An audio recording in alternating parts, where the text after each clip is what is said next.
দেখো আজকে আমাদের ক্লাস 3। আমি আর অন্য কিছু বিষয়ে আজকে কথা বলবো না, অলরেডি আমি বলে দিয়েছি, তোমরা ভিডিওটা দেখে নেবে। ঠিক আছে, আমি এখন পড়াশোনার বিষয়ে কথা বলবো। ঠিক আছে, দেখো তাহলে ক্লাস 3। তো ক্লাস 3তে দেখো আমরা যেটা চলতে যেটা আমরা বিষয়টা আলোচনা করব সেটা যে এসএলএসটি 9-10 লাইফ সায়েন্স। তো দেখো এই এসএলএসটি 9-10 লাইফ সায়েন্সে আমরা আজকে যেহেতু শুরু করছি, তো যাই হোক ডেটটা চেঞ্জ করতে ভুলে গেছি। তো দেখো এখানে আমরা বোটানি থেকে পড়বো ইকোলজি এবং এনভায়রনমেন্ট, জুলজি থেকে পড়বো sell biology, genetics, molecular biology. মানে এটা অনেকটা বড় সিলেবাস, তো এই জন্য দেখো আজকে কিন্তু পেজ নাম্বার কত 46।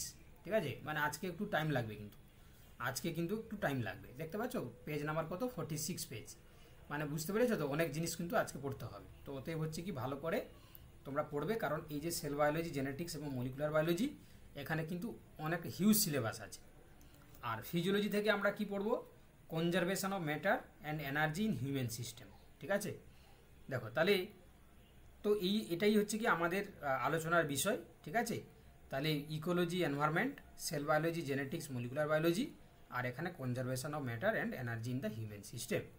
ঠিক আছে, তো দেখো এখানে প্রথমে কিন্তু আমরা যেহেতু এটা প্রথমেটা বড় জুলজিটা, তো এই জুলজিটা আমরা আজকে প্রথম শুরু করছি। ঠিক আছে, সেল বায়োলজি, জেনেটিক্স এবং মলিকুলার বায়োলজি। তো দেখো প্রথমে সেল বায়োলজিতে প্লাজমা মেমব্রেন সম্বন্ধে বলেছে। যদিও আমরা প্লাজমা মেমব্রেন সম্বন্ধে কি পড়েছি, তাহলে দেখে নাও যে প্লাজমা মেমব্রেন যদি আমরা দেখি তাহলে এটা ইলেকট্রন মাইক্রোস্কোপে দেখা যায়। এবং এখানে তোমরা দেখতে পাও যে ফ্লুইড মোজাইক মডেল, যেটা সিনজার এবং নিকোলসন 1972-তে দেখেছিলেন, এটাই কি সবচেয়ে বেশি অ্যাকসেপ্টেড বা সবচেয়ে বেশি গ্রহণযোগ্য। আরও অনেক মডেল আছে, তার মধ্যে এই ফ্লুইড মোজাইক মডেলটা সবচেয়ে বেশি গ্রহণযোগ্য। তো according to fluid mosaic model কি বলা হলো না, বলা হলো যে এটা কি তোমার ফসফোলিপিডের বাইলেয়ার। ঠিক আছে, এবং এখানে আমরা ইন্টিগ্রাল প্রোটিন দেখতে পাই, যেটা প্রোটিনের ভিতরে থাকে, মানে মেমব্রেনের ভিতরে থাকে, আর পেরিফেরাল প্রোটিন বা যেটা কি তোমার মেমব্রেনের সারফেসে থাকে। ঠিক আছে, সেই সঙ্গে আমরা আর কি দেখতে পাই না, গ্লাইকোপ্রোটিন এবং গ্লাইকোলিপিড, এগুলো কিন্তু প্রেজেন্স থাকছে একটা প্লাজমা মেমব্রেনে। ঠিক আছে, তো এই যে প্লাজমা মেমব্রেন, এর কাজ কি না, প্লাজমা মেমব্রেনের কাজ তোমরা জানো যে এটা সিলেক্টিভ পারমিয়েবল, অর্থাৎ সিলেক্টিভ মলিকুলসগুলোকে এরা কি তোমার আদান প্রদানে সাহায্য করায়। সেই সঙ্গে তোমরা জানো যে সেল সিগন্যালিং এর রিসেপ্টরগুলো এই প্লাজমা মেমব্রেনে বা তোমার সেল মেমব্রেনের প্রেজেন্স থাকে। আর সেল রিকগনিশন, অর্থাৎ ইমিউন প্রতিক্রিয়ায় গুরুত্বপূর্ণ ভূমিকা পালন করে। ঠিক আছে, একদম সিলেক্টিভ পারমিয়েবিলিটি বা সেমি পারমিয়েবল বা সিলেক্টিভলি পারমিয়েবল আমরা দেখতে পাই। আর এটা কি করে না, সেল রেকগনিশনে সাহায্য করে, সেলকে রেকগনিশনে সাহায্য করে। আর কি না, কোষ কঙ্কাল সংযুক্তি, অর্থাৎ সাইটোস্কেলেটন এবং এক্সট্রা সেলুলার ম্যাট্রিক্সের সাথে পরস্পরকে সংযুক্ত করতে সাহায্য করে। ঠিক আছে, যেহেতু আমি আগেও তোমাদেরকে প্লাজমা মেমব্রেন নিয়ে বলেছি, বিভিন্ন মডেলগুলো দেখিয়েছি, আমি সেখানে আর বেশি কিছু বলিনি, এইটুকু শুধু আপাতত আমি বললাম। আচ্ছা, এবার দেখো মাইটোকন্ড্রিয়া। যদি মাইটোকন্ড্রিয়া তোমরা দেখো তাহলে দেখবে যে মাইটোকন্ড্রিয়া কি আমাদের ডাবল মেমব্রেন বাউন্ডেড একটা অর্গানেল। এবং এটা তোমরা জানো যে মানে আমাদের সেলের মধ্যে কিন্তু ছিল না, এটা একটা প্রোক্যারিওটিক ক্যারেক্টার, কারণ এটা বহির্ভাগ থেকে আমাদের শরীরে ঢুকেছে, যেটাকে আমরা কি বলি না, এন্ডোসিম্বায়োসিস থিওরি। ঠিক আছে, এন্ডোসিম্বায়োসিস থিওরি, এই থিওরির মাধ্যমে আমরা কিন্তু পড়েছি। এবারে দেখা গেছে যে আউটার মেমব্রেন এবং ইনার মেমব্রেন থাকে, ইনার মেমব্রেনটা ভাঁজ হয়ে গিয়ে ক্রিস্টি গঠন করে, ম্যাট্রিক্স থাকছে, ম্যাট্রিক্সে ডিএনএ থাকবে, 70S রাইবোজোম থাকবে, এনজাইম থাকবে। তো এই যে এনজাইম থাকে, এই এনজাইমগুলো কিন্তু ইম্পর্টেন্ট, কারণ যদিও কোনো কারণে কোশ্চেন দিয়ে দেয়, তো আমি এই জন্য তোমাদের জন্য একটা টেবিল করে দিয়েছি। তো এই টেবিলে দেখো যে ডিফারেন্ট টাইপস অফ যে এনজাইমগুলো এরা কোথায় থাকে, সেই জায়গাগুলো আমি মেনশন করে দিয়েছি।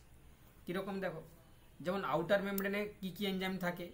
আউটার কম্পার্টমেন্ট মানে কি, যেটাকে আমরা মাইটোকন্ড্রিয়াল স্পেস বলি। যদি একটা মাইটোকন্ড্রিয়ার যদি আমরা ছবি দেখি তাহলে অনেকটা এইভাবে দেখতে হয়। তো দেখো ইনার মেমব্রেনটা এরকম করে আঙুলের মতন প্রবর্ধক তৈরি করে, যেটা ক্রিস্টি ফরমেশন করে। ঠিক আছে, আর আমরা কি দেখতে পাই না, এই যে দেখতে পাচ্ছ, ধরো এইটা outer membrane, this is the outer membrane, আর এই যে ইনার মেমব্রেন, এটাকে আমরা বলছি ইনার মেমব্রেন। এবার এই দুটো মেমব্রেনের মাঝখানে যে অংশটাকে আমরা কি বলছি না, আউটার কম্পার্টমেন্ট, ঠিক আছে, বা যেটাকে আমরা পেরি মাইটোকন্ড্রিয়াল স্পেস বলি, এইটাকে বলা হচ্ছে কি আউটার কম্পার্টমেন্ট, ঠিক আছে। আর এটা যে তোমার কি থাকে না ইনার কম্পার্টমেন্ট, যেটাকে আমরা কি বলি মেট্রিক্স বলি, ঠিক আছে। তাহলে different types of enzymes are present in the different part of the mitochondria. For example যেমন দেখতে পাচ্ছ যে আউটার মেমব্রেনে কি থাকছে, monoamine oxidase, fatty acid CoA ligase, NADPH cytochrome c reductase এবং হচ্ছে তোমার কাইনুরাইন হাইড্রোক্সিলেজ। এই যে এনজাইমের কথা বললাম এরা কিন্তু কোথায় থাকছে না আউটার মেমব্রেনে থাকছে। আউটার কম্পার্টমেন্ট মানে হচ্ছে কি এই যে পেরিমাইটোকন্ড্রিয়াল স্পেস, এইখানে থাকছে কি না এডিনাইলেট কাইনেজ, নিউক্লিওসাইড তোমার হচ্ছে কি ডাইফসফোকাইনেজ। আর ইনার মেমব্রেনের মানে হচ্ছে কি এই যে ইনার মেমব্রেন, এটা এখানে কি থাকছে না রেসপিরেটরি চেন যে সমস্ত এনজাইমগুলো সেগুলো থাকবে, এটিপি সিনথেস থাকবে, সাকসিনেট ডিহাইড্রোজিনেজ থাকছে, বিটা হাইড্রোক্সি বিউটারেজ ডিহাইড্রোজিনেজ, ঠিক আছে। বিশেষ করে যাদের মুখস্থ বিদ্যা খুব ভালো তোমরা চাইলে এই জায়গাটা কিন্তু মুখস্থ করে নেবে, কারণ আমি তোমাদেরকে বলে দিচ্ছি যদি কোশ্চান যারা সেট করবে এবারে, যদি কোশ্চানটা হচ্ছে কি তোমার ডিফিকাল্টি লেভেল থেকে আসে, তাহলে একটা সম্ভাবনা কিন্তু আছে যে এই এনজাইমগুলো থেকেও কিন্তু পরীক্ষা প্রশ্ন কিন্তু দিয়ে দেয়, যে কোন একটা এনজাইম দিয়ে দেবে যে সেটা কোন পজিশানে প্রেজেন্স থাকে, ঠিক আছে। তো সম্ভবত হচ্ছে কি যদি এনজাইমের নাম দেয় তাহলে সেক্ষেত্রে তোমরা মাথায় রাখবে যে এই যে ইনার মেমব্রেন আর ম্যাট্রিক্সের এনজাইমগুলোর থেকে তোমাকে দেবে, ঠিক আছে, বা আউটার কম্পার্টমেন্ট বা আউটার মেমব্রেন থেকে দেয় না, হয় ইনার মেমব্রেনের এনজাইমের নাম দেবে কিংবা ম্যাট্রিক্সে। আমি জানি এগুলো মনে রাখা কষ্ট, কিন্তু আমি জানি এটাও জানি যে অনেকের দেখবে মুখস্থ বিদ্যা খুব ভালো, তাই না, অনেকে তোমরা আছো তোমরা কিন্তু ভালো মুখস্থ করতে পারো, তো তোমরা কিন্তু এটা মুখস্থ করে দেবে। যদি কোশ্চান লেভেল হার্ড হয় তাহলে কিন্তু এই জায়গা থেকে কোশ্চান আসে। ম্যাট্রিক্সে কি থাকে এনজাইম দেখো, তোমার মেলেট এবং আইসোসাইট্রেট ডিহাইড্রোজিনেজ, ফিউমারেজ অ্যান্ড হচ্ছে তোমার অ্যাকোনাইট্রেজ, ঠিক আছে। এই যে অ্যাকোনাইট্রেজ এই এনজাইমটা তোমাকে দিয়ে দেয় যে কোথায় থাকে, বা তোমাকে বলবে যে আলফা কিটো অ্যাসিড ডিহাইড্রোজিনেজ কোথায় থাকে, বিটা অক্সিডেশনের এনজাইমগুলো ম্যাট্রিক্সে থাকে, ঠিক আছে। তাহলে ফিউমারেজ তোমাকে দিয়ে দিতে পারে যে ফিউমারেজ এনজাইম কোথায় থাকে, কিংবা এই জায়গাটাও পরীক্ষায় বারবার আসে যে সাকসিনেট ডিহাইড্রোজিনেজ এটা কোথায় থাকে। আমি দেখেছি বহু পরীক্ষাতে যে সাকসিনেট ডিহাইড্রোজিনেজ এই এনজাইমটা তোমাকে বলবে যে which position of the mitochondria succinate dehydrogenase are present, তাহলে তোমরা কি বলবে ইনার মেমব্রেনে। কি বললাম বুঝতে পেরেছো তো? দেখো এগুলো কিন্তু প্রিসাইজ করে দেওয়া হয়েছে, এগুলো তোমাদের জন্যই প্রিসাইজ করে দেওয়া হয়েছে, তোমরা একটু বারবার পড়ে এগুলোকে মুখস্থ মানে মনে রাখার চেষ্টা করবে, ঠিক আছে। এগুলো তো আর বোঝানোর কিছু নেই, তো এগুলো যাদের মুখস্থ ভালো থাকে বা মানে মনে রাখার ক্ষমতা ভালো বা মেমোরি পাওয়ার ভালো, তোমরা কিন্তু এই জিনিসগুলো মনে রাখবে, কেমন। দেখো এবার বলছে দেখো যে তোমাদের যেটা বলছিলাম যে এদের হচ্ছে কি দেখো ফাংশন তোমরা জানো যে এটিপি উৎপাদন করে, যেটা অক্সিডেটিভ ফসফোরিলেশন কিন্তু আমরা দেখতে পাই এর মধ্যে হয়, ঠিক আছে। তো ক্রেবস সাইকেল এবং ইলেকট্রন ট্রান্সপোর্ট চেন এখানে ঘটে। আচ্ছা, ব্রাউন ফ্যাট মাইটোকন্ড্রিয়াতে হচ্ছে জমা থাকে, অ্যাপোপ্টোসিস বা কোষের মৃত্যু নিয়ন্ত্রণ করে। আর নিজস্ব ডিএনএ রাইবোজোম থাকার জন্য এরা নিজেরা কিছু প্রোটিন তৈরি করতে পারে। তোমরা এই জন্য জানো যে আমরা মাইটোকন্ড্রিয়াকে সেমি অটোনোমাস সেল অর্গানেলস আমরা বলি, ঠিক আছে, অর্গানেলস আমরা বলি, ঠিক আছে, এটা তোমরা সবাই জানো, ঠিক আছে। আচ্ছা এবার দেখো আর কি, এবার হচ্ছে কি আমরা লাইসোজোম সম্বন্ধে জানবো। লাইসোজোম হচ্ছে গুরুত্বপূর্ণ একটা কোষীয় অঙ্গাণু, এটা কিন্তু সিঙ্গেল মেমব্রেনাস, প্রায় দেখতে পাচ্ছ যে 40+ ডাইজেস্টিভ এনজাইম কিন্তু থাকে। আর যে সমস্ত এনজাইম থাকে সেগুলো অ্যাসিড হাইড্রোলাইজ নামক এনজাইম থাকে। এই পিএইচটা অ্যাপ্রক্স হচ্ছে 5-এর কাছাকাছি থাকে, আর মানে এই সমস্ত এনজাইমটা অ্যাকচুয়ালি পিএইচ 5-এ কিন্তু সক্রিয় থাকে, ঠিক আছে। আর তোমরা ভালো করেই জানো যে প্রাইমারি লাইসোজোম যেটা সদ্য তৈরি হয়, যেটা নিষ্ক্রিয় অবস্থায় থাকে, সেকেন্ডারি লাইসোজোম খাদ্যকণার সাথে যুক্ত হয়ে সক্রিয় করে, আর রেসিডুয়াল বডি হচ্ছে হজম না হওয়া বস্তুগুলো জমা থাকে, ঠিক আছে। চলো এবার দেখো কাজ কি, এটা ইন্ট্রাসেলুলার ডাইজেশন করে, পুরনো কোষীয়ঙ্গাণুগুলোকে ডাইজেস্ট করে ফেলে, নষ্ট করে দেয়, আর নিজেকে ধ্বংস করে বলে এটাকে আমরা সেল সুইসাইড হিসাবে বলে থাকি। অটোফেগি নেচার দেখায় আর ফেগোসাইটোসিস করে থাকি।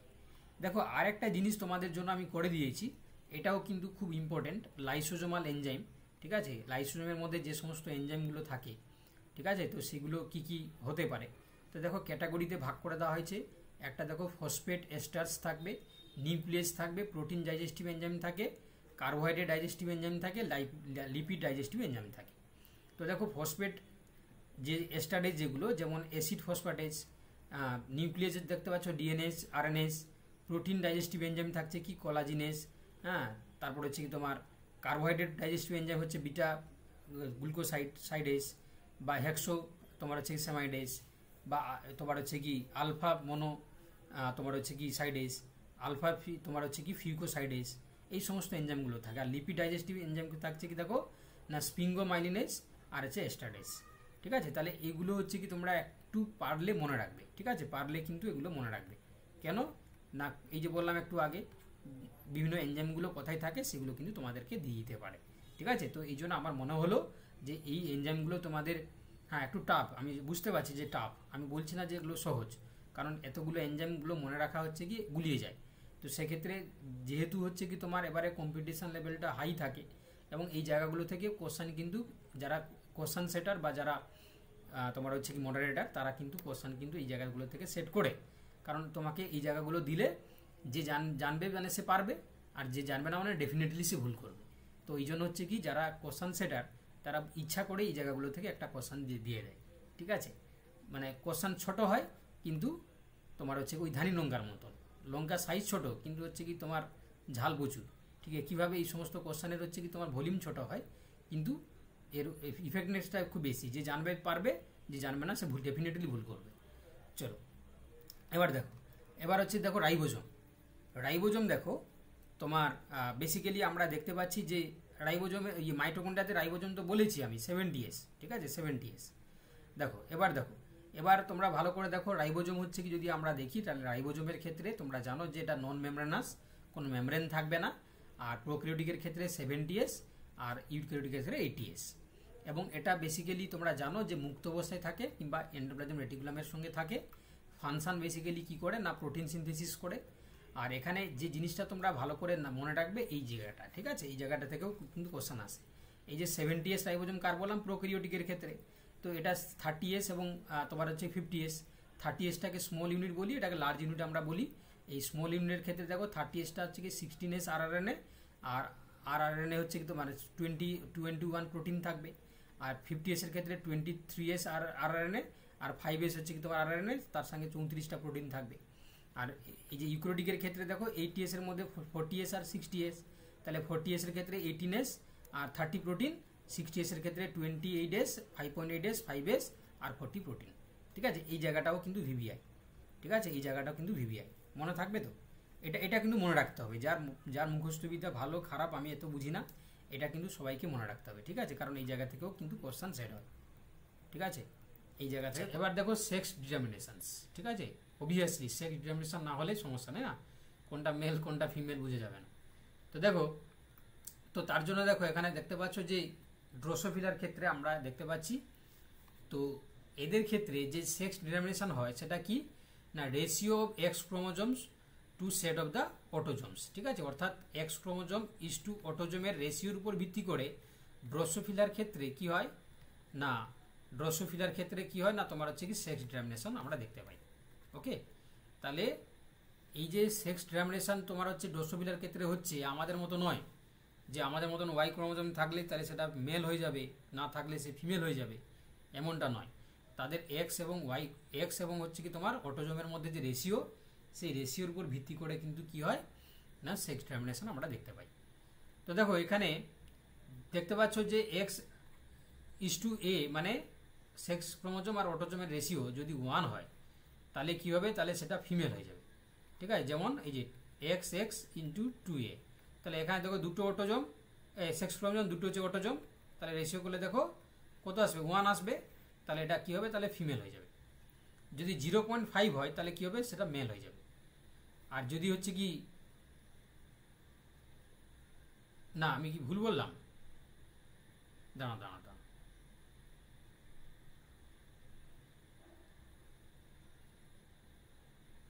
না ঠিকই আছে, 1 হলে হচ্ছে তোমার ফিমেল, 0.5 হলে হচ্ছে কি তোমার হচ্ছে কি একদম, তাহলে হচ্ছে কি তোমার এটা মেল হবে।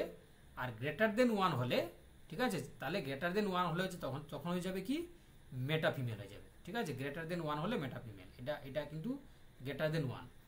আর লেস দেন হচ্ছে কি তোমার 0.5 হলে, গ্রেটার দেন 0.5 হলে তাহলে মেটা মেল হয়ে যাবে, তাই না। তাহলে এটা আমরা আরও বেসিক্যালি তোমাদেরকে দেখিয়েছিলাম যখন আমরা হচ্ছে কি ওই আগের যে ক্লাসটা যখন পড়িয়েছিলাম, তাই না, সেখানে আরও ভাস্ট বলেছিলাম, তাই না। তো ড্রসোফিলার ক্ষেত্রে ড্রসোফিলার হচ্ছে কি সেক্স ডিটারমিনেশন, তাহলে এই অটোজোম এবং হচ্ছে কি তোমার হচ্ছে কি সেক্স ক্রোমোজোম এর উপর ভিত্তি করে আমরা দেখতে পাই, তাই না, তাই তো ডিটারমিনেশনটা আমরা এইভাবে দেখতে পাই একদম। তাহলে এখানে দেখো, এবার যদি আমরা দেখি, মানে বুঝতে পেরেছো তো না বুঝতে পারোনি? না বুঝতে পারোনি, অ্যাকচুয়ালি আরও ছিল না, আরও ছিল বলে তোমরা বুঝতে পারছো না। আমি আমি আমি কি করে দেবো পুরোটা? আমি কি একবার করে দেবো? কারণ গতবারে কিন্তু প্রশ্ন এসেছিলো যেহেতু ইয়েতে, আমি আরেকবার দেখিয়ে দিচ্ছি না হয়, ঠিক আছে। কারণ এখানে তোমাদের হচ্ছে কি কম করে দেওয়া হয়েছে বলে তোমরা হচ্ছে বুঝতে পারছো না, কারণ এটা হচ্ছে মাদ্রাসায় এসেছিল, হ্যাঁ, বলা জানা দিয়ে দেবে। তাহলে যদি হচ্ছে কি কী হয়, 1 হয়, 1 হলে হচ্ছে কী বললাম, ফিমেল, নর্মাল ফিমেল আর কি। যদি 0.5 হয় তাহলে হচ্ছে মেল। যদি হচ্ছে কি তোমার এই যে ধরো হচ্ছে কি 1.5, তাহলে কী হবে, মেটা ফিমেল হয়ে যাবে, মেটা ফিমেল, তাই না। যদি সাপোজ হচ্ছে কি, তাহলে বলো দেখি, যদি 0.67 হয় তাহলে কত হবে, কী হবে, কে বলতে পারবে? 0.67 হলে কী হবে? 0.67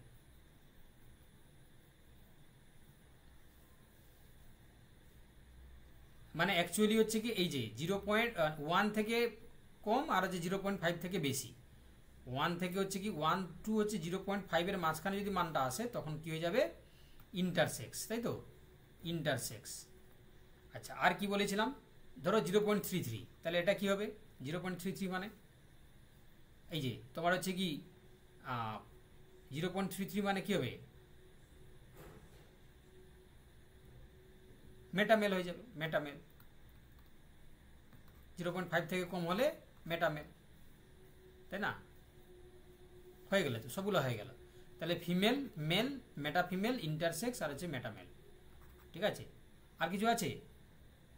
আর কি কিছু আছে? আর তো কিছু নেই, এটাই তো। তাহলে এখানে এই ছকটাতে কিছু দিতে হতো, তাই না। এটা যদি 1 হয় তাহলে ফিমেল, তারপর হচ্ছে কি তোমার 0.5 হলে হচ্ছে কি তোমার মেল, ঠিক আছে।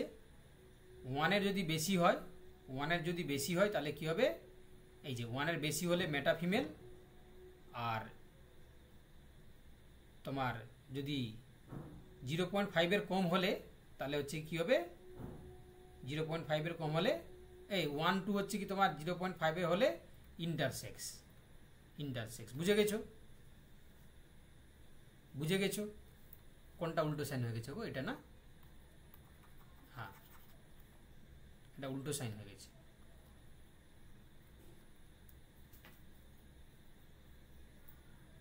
বোঝা গেছে তো? চলো, শুভম তোমাকে তো দেওয়া আছে বাবা, এটা তোমাকে দেওয়া নেই? তুমি 0.1-এর যে নোটসটা পেয়েছো সেখানে দেওয়া নেই? আছে কি নেই? চলো এবার দেখো, Y chromosome is not essential for male development in Drosophila, ঠিক আছে। এবার দেখো মেকানিজম যদি আমরা দেখি তাহলে দেখতে পাচ্ছ এখানে X Y set chromosome determination সিস্টেমে মেল হচ্ছে এক্স ওয়াই, ফিমেল হচ্ছে এক্স এক্স। এবারে তোমরা ভালো করে জানো মানুষের ক্ষেত্রে এই যে এসআরওয়াই জিন যেটা ওয়াই ক্রোমোজোমে থাকে সেটা কিনা মেল ডেভেলপমেন্টে সাহায্য করে, ঠিক আছে। চলো, অঙ্কোজিন, অঙ্কোজিন এবং ক্যান্সার, এটাও তোমরা ভালো করে জানো যে আমাদের জিনের মধ্যে প্রোটোঙ্কোজিন থাকে, তো সেই প্রোটোঙ্কোজিনটা নর্মাল জিন, সেটা যদি মিউটেশন হয়ে যায় অঙ্কোজিন হয়ে যাবে, অঙ্কোজিন মানে কিন্তু সেটা ক্যান্সার হয়ে যাবে। এক্সাম্পল হচ্ছে রেস, এমআইসি, ইআরবি বি, ঠিক আছে, এসআরসি। আর ফাংশন কি, the promote the cell division, inhibits apoptosis. Tumour suppressor জিন কিছু রয়েছে যেমন normally prevent the uncontrolled cell division, যেমন হচ্ছে কি তোমার P53RB। ক্যান্সার কি জিনিস না, আনকন্ট্রোলড অ্যাবনর্মাল সেল ডিভিশনটাকে আমরা ক্যান্সার বলি। এটার বৈশিষ্ট্য কি, loss of contact inhibition, immortal cell, আর এনজিওজেনেসিস হয়ে যায়, নতুন ব্লাড ভেসেল তৈরি করে, তাই না। টাইপস কি তোমরা পড়েছো, যে কার্সিনোমা, সার্কোমা, লিউকোমিয়া, লিম্ফোমা, ঠিক আছে, এইগুলো তোমরা পড়েছো। চলো এবারে তো চলো কোশ্চানে চলো। কোশ্চান কি বলছে দেখো, linkage reduces the possibilities of dash, linkage reduces the possibilities of dash, mutation, variation, crossing over, independent assortment. Linkage reduces the possibility of ডেস।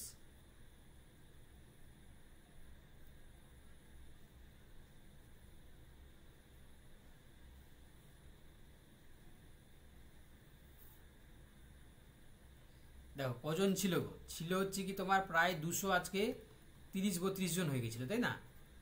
230-35 জন হয়েছিল, তাই তো? এখন আছে কজন? 152 জন।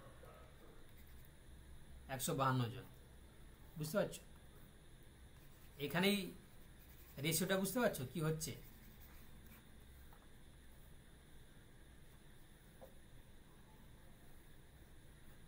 এখানে রেশিওটা বুঝতে পারছো?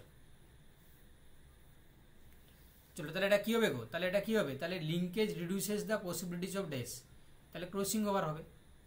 চলো এবার বলছে in Drosophila recombination frequency between two genes is 17%. The genes are days, closely linked, moderately linked, unlinked on different chromosomes. তাহলে কি হবে? moderately linked। অপশন বি এরটা হবে। কে বুঝতে পারেন এটা? কোশ্চেন নাম্বার 2টা কে বুঝতে পারেন?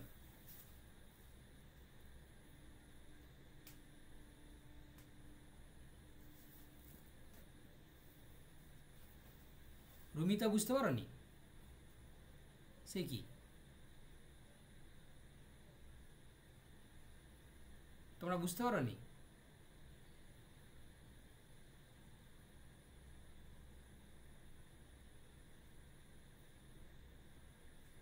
বাহ, শুনে খুশি হলাম যে এতজন বুঝতে পারছো না।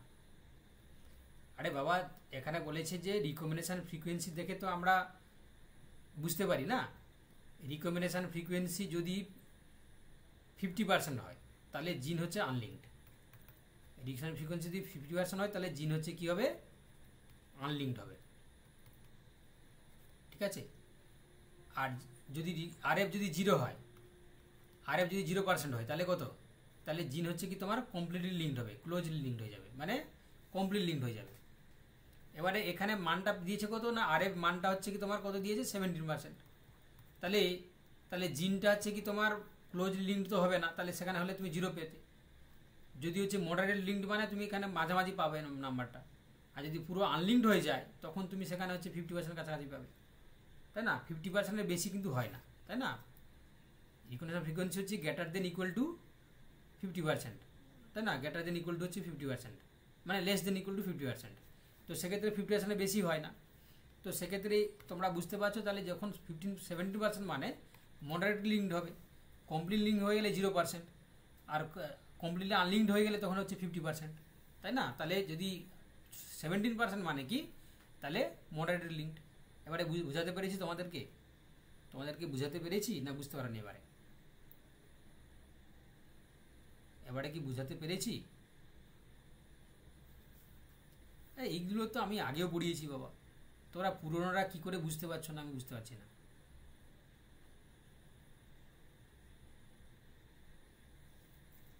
দেখো এবার বলছে দেখো the physical basis of the recombination is dash. Physical basis of the recombination independent assignment, mutation, crossing over, segregation. কি হবে? একদম সিএরটা হবে। আচ্ছা, in Drosophila sex is determined by dash, তাহলে X A ratio. In human beings the sex of the child is determined by dash. In human beings the sex of the child is determined by dash. একদম, তাহলে কি হবে? Father's sperm. চলো এবার বলছে which of the following is heterogametic sex in men. Which of the following is heterogametic sex in men? XY। চলো oncogenes are dash. Gene causes normal cell division, mutated proto oncogenes, gene causing immunity, নাকি genes related to the apoptosis? তাহলে mutated proto অঙ্কোজিনকে আমরা oncogene বলি, তাই না?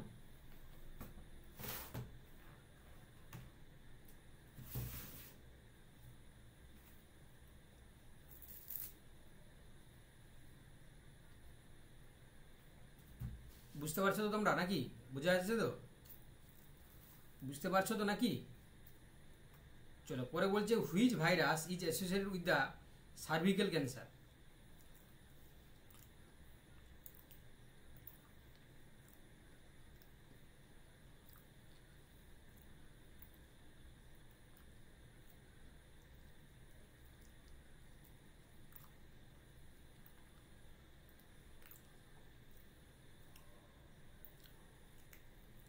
কি হবে? বিয়েরটা হবে। চলো কোশ্চেন নাম্বার 9। টিউমার সাপ্রেসার জিন P53 is also known as dash.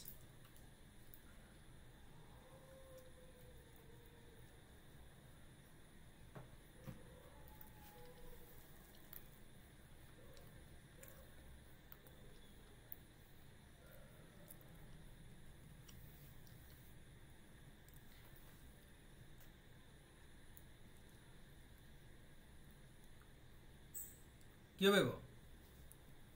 Tumour suppressor জিন P53 also known as dash.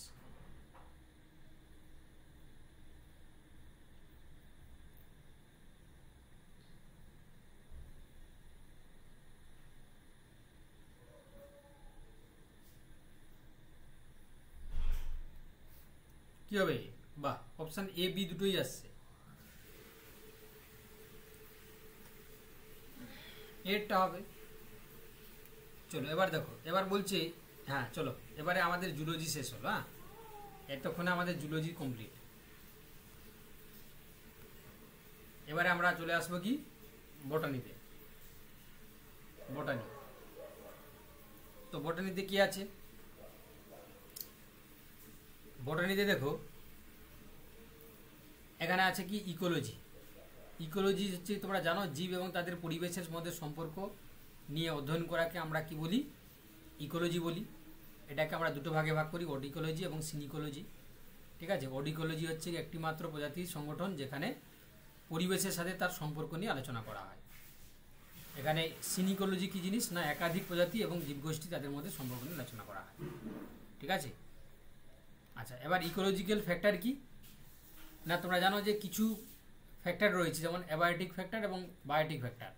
Abiotic যেমন water, temperature, light, air, soil, এগুলো হচ্ছে কি সরাসরি কিন্তু এফেক্ট করে, তাই না, ইকোলজিকে। আর বায়োটিক হচ্ছে কি তোমরা জানো যে উদ্ভিদ এবং প্রাণী গোষ্ঠীর মধ্যে সম্পর্ক, যেমন পরজীবিতা, প্রতিযোগিতা, সহবাস মানে মিউচুয়ালিজমস, তাই না, কমেন্সালিজম, এভানসালিজম, প্রোটোকোপারেশন। তো এগুলো হচ্ছে কি তোমার পারস্পরিক কি রিলেশন, মানে যেটাকে আমরা কি বলি গো না, যেটা স্পিসিসের মধ্যে যেটা ইন্টারাকশান, বায়োটিক ইন্টারাকশান, তাই না, বায়োটিক ইন্টারাকশান। তো দেখো এখানে প্ল্যান্ট সাকসেশন নেক্সট বলেছে। তো প্ল্যান্ট সাকসেশনে আমরা কি দেখতে পাই না, প্ল্যান্ট সাকসেশনে আমরা দেখতে পাই যে গ্র্যাজুয়ালি চেঞ্জ হচ্ছে প্রত্যেকটা স্পিসিস। তো প্রাইমারি সাকসেশন হচ্ছে কি যেখানে আগে থেকে কোনো কিছু ছিল না, সেখানে যদি নতুন করে সাকসেশন হয় তখন তাকে আমরা বলি প্রাইমারি সাকসেশন। সেকেন্ডারি সাকসেশন কি বলছে দেখো, যে ডেটা শেষ বলছে, ডেটা শেষ। ডেটা তোমরা আনলিমিটেড মারবে তো নাকি? এখন তো 5G মোবাইল তো নাকি, এখন তো সবার তো 5G mobile, unlimited net recharge করে দেবে তো, আনলিমিটেড, তাই তো। 5G মনে হয় 2G তুমি রিচার্জ করলে পার ডেতে তোমাকে আনলিমিটেড 5G হয়ে যাবে, তাই না। আর যার তো ব্রডব্যান্ড ওয়াইফাই আছে তো কোনো কথাই নেই, তাই না। নাহলে তোমরা এক্সট্রা কিছু নেট রিচার্জ করে রাখবে, এক্সট্রা কিছু নেট রিচার্জ করে রাখবে, আর সারাদিন একটু নেটটাকে বাঁচিয়ে রাখবে, রিল টিল দেখা বন্ধ রেখে, তাই না। সবার পক্ষে সম্ভব নয় স্যার। আমি আর কি বলতে পারি বলো শুভম, আমি কি করতে পারি বলো, 12টা পেরিয়ে গেছে তাও ডেটা শেষ হয়ে যাচ্ছে, আমি জানি না কেন।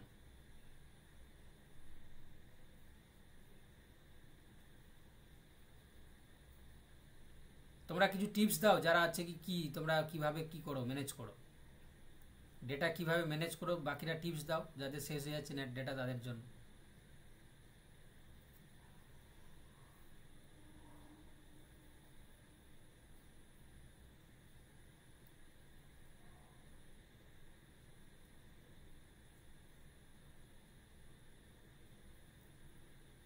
দিয়া বলছে দুটো সিমে রিচার্জ। বাপ্পা বলছে রিল দেখা যাবে না। গৌরাঙ্গ বলছে যে ফেসবুক আনইনস্টলড। একদম সোশ্যাল মিডিয়া যা আছে সব আনইনস্টল করে দাও, সোশ্যাল মিডিয়াতে আনইনস্টল করে দাও।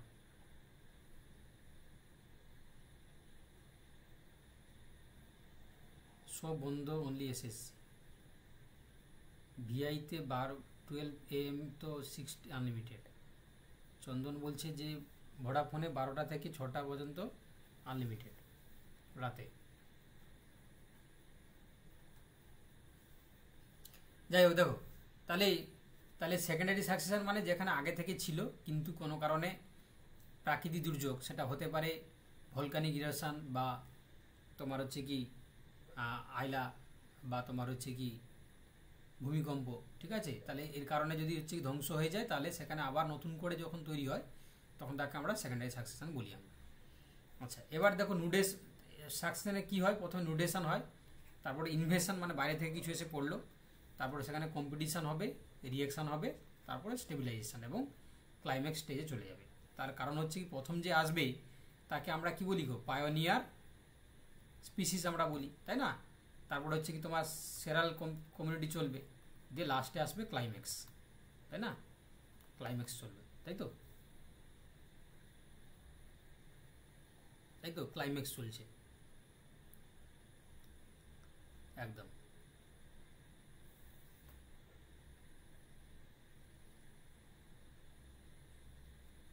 নতুন কি একটা মুভি বেরিয়েছে গো, সবাই হচ্ছে কি সেই মুভি কথা বলছে। কে কে দেখেছো তোমরা, কে কে দেখে নিয়েছো মুভিটা, কে দেখেছে? দেখতে পাচ্ছ শুভম সব করছে, তাই না। আমি ইচ্ছা করে জিজ্ঞাসা করলাম, পড়াশোনা ছেড়ে এইসব করছে, এইসব দেখছে।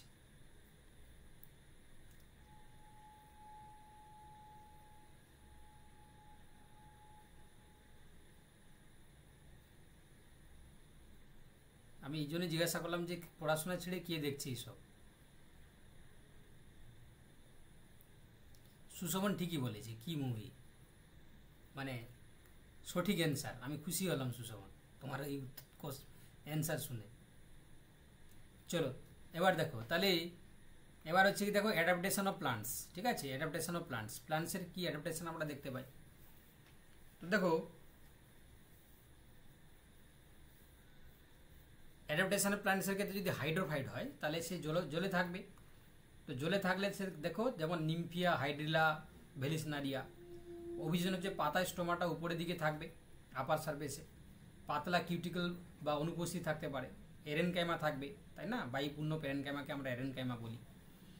আচ্ছা, জেরোফাইট হলে কি হবে, যারা জেরোফাইট তাদের ক্ষেত্রে যেমন অপাংসিয়া, নেরিয়াম, ক্যালোট্রোপিস, এরা হচ্ছে পুরু কিউটিকল থাকবে, পাতাগুলো কাঁটায় রূপান্তরিত হয়ে যায়, গভীর মানে রুট সিস্টেম থাকবে, আর স্টোমাটা সূক্ষ্ম এবং সূর্য থেকে দূরে থাকবে, তাই না।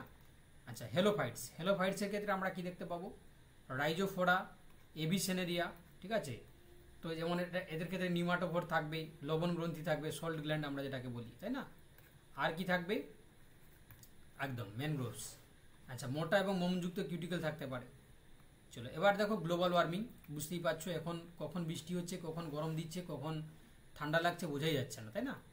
তো এটার কারণ হচ্ছে দেখো এই গ্লোবাল ওয়ার্মিং, কারণ আমরা গ্রিনহাউস গ্যাস প্রচুর পরিমাণে তৈরি করছি, যেমন CO2, CH4NO2, এরা পৃথিবীর টেম্পারেচারটাকে দিন দিন বাড়িয়ে নিয়ে যাচ্ছে, তাই না।